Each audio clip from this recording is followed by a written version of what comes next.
இந்த வார நாமினேஷனில் நிறைய புது கண்டஸ்டன்ஸ் வந்திருக்காங்க. ஸோ உங்களுக்கு வந்து ஓரளவுக்கு ஒருத்தருக்கு எவ்வளோ ஓட் பேங்க் இருக்குங்கிறத நம்ம நிறைய தெரிஞ்சுக்கலாம். ஸோ எனக்கு தெரிஞ்சு என்னென்னா, கானா வினோத் வந்திருக்காரு, ஒரு முக்கியமான ஆள். ஸோ அவருக்கு எவ்வளோ ஓட் பேங்க் இருக்குன்னு நம்ம பார்த்து கண்டுபிடிச்சிடலாம். சுபிக்ஷாவும் வந்திருக்காங்க. இவங்களும் ஓரளவுக்கு ஒரு நல்ல ஒரு பொட்டன்ஷியல் உள்ள ஒரு கேண்டிடேட். ஸோ இவங்களுக்கு எவ்வளோ ஓட்ஸ் இருக்குன்னு நம்ம பார்த்துடலாம். அப்புறமா பார்த்தீங்கன்னா வியானா ஆல்ரெடி வந்திருக்காங்க. ஓரளவுக்கு டீசென்ட் ஓட் பேங்க் இருக்குது. அப்புறம் அரோராக்கு கண்டிப்பாக இந்த வாட்டி ஓட்ஸ் கம்மியாகும். பிரவீன்ராஜுக்கும் எவ்வளோ ஓட்ஸ் இருக்குன்னு தெரியாது. என்னை பொறுத்தளவில் ஒரு மினிமம் ஒரு 5-6 வீக்ஸாவது விளையாடுற அளவுக்கு ஒரு நல்ல கேண்டிடேட் தான். அவுட் சைடு ஸ்டோரிஸ் எல்லாம் பற்றி எனக்கு தெரியாது. பட் இன்சைட் பேபி ஹவுஸ் வந்து என்னை பொறுத்தளவில் ஒரு டீசென்ட் கண்டஸ்டன்ட் தான். அடுத்ததாக பார்த்தீங்கன்னா ரம்யாஜு, கண்டிப்பாக உங்களுக்கு ஓட்ஸ் கம்மியாகும். ஏன்னா ரம்யாஜு மேலே ஒரு பெரிய ஒரு கம்ப்ளைண்ட் இருக்குது. அவங்க நடிக்கிறாங்க, மயங்கி விழுறது, நடிப்பு நாடகக்காரின்னு என்ன ரீசன்னாலும் அவங்களுக்கு அந்த பேர் வந்துச்சு, யார் வச்சாங்கங்கிறது எனக்கு தெரியாது. பட் ஓவராலாக மக்கள் மத்தியில் அவங்க ரொம்ப நடிக்கிறாங்கங்கிற மாதிரி ஒரு பாயிண்ட் இருக்குது.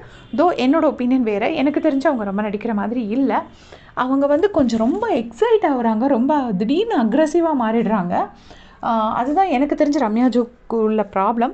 மேபி சம்டைம்ஸ் நான் ஏதாவது மிஸ் பண்ணியிருக்கலாம். அடுத்ததாக பார்த்தீங்கன்னா ஆதிரை மேலே மக்கள் கொஞ்சம் கடுப்பில் இருக்காங்க. ஃபர்ஸ்ட் வீக் அவங்களுக்கு நல்லா ஓட் பேங்க் இருந்தது. இப்போ வந்து அவங்க கொஞ்சம் எஃப்ஜேயோடு சேர்ந்துட்டுருக்காங்க அப்படின்னு சொல்லிட்டு கொஞ்சம் கடுப்பில் இருக்காங்க. கொஞ்சம் ஓட்ஸ் கம்மி ஆகலாம். அடுத்ததாக கலையரசன் சத்தியமாக சொல்கிறேன், பர்சனலி எனக்கு இந்த பிக் பாஸ் ஹவுஸில் ரொம்ப ஒரு நெகட்டிவ் வைப்ஸ் கொடுக்குற ஒரு கண்டஸ்டன்ட் யார் பார்த்தீங்கன்னா கலையரசன் தான் நான் சொல்லுவேன்.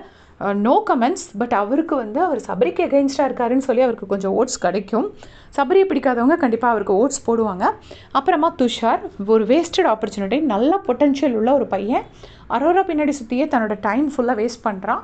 அவனால் அந்த ஏஜ் தான் அவனுக்கு ஜாஸ்தியாக வேலை பார்க்குது. அவன் இந்த கிடைச்ச ஒரு ஆப்பர்ச்சுனிட்டி ரொம்ப யூஸ் பண்ணலை. பட் இட்ஸ் ஓகே, அது அவங்களோட சாய்ஸ்.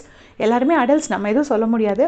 ஸோ எனக்கு தெரிஞ்சு இந்த வாரம் வந்து அரோரா இல்லைனா ரம்யாஜு 2 பேர்த்தில் ஒருத்தர் வெளியே போகிறதுக்கான சான்சஸ் நிறைய இருக்குது. இதுக்குள்ளே மிட்வீக் எவிக்ஷன் வேறு பேசிக்கிறாங்க. அது சும்மா ஃபன்னுக்கு பேசிக்கிறாங்களா, உண்மையாக பேசிக்கிறாங்களா நமக்கு தெரியாது. ஸோ அப்படி ஏதாவது சீரியஸாக இருந்துச்சு அப்படின்னா அரோரா இல்லைன்னா இவங்க ரம்யாஜு வெளியே போகிறதுக்கு நிறைய சான்சஸ் இருக்குது. பிரவீன்ராஜோட ஓட்ஸ் பற்றி எனக்கு ஐடியா இல்லை. பொறுத்து இருந்தால் பார்க்கணும். உங்களுடைய கமெண்ட் சொல்லு.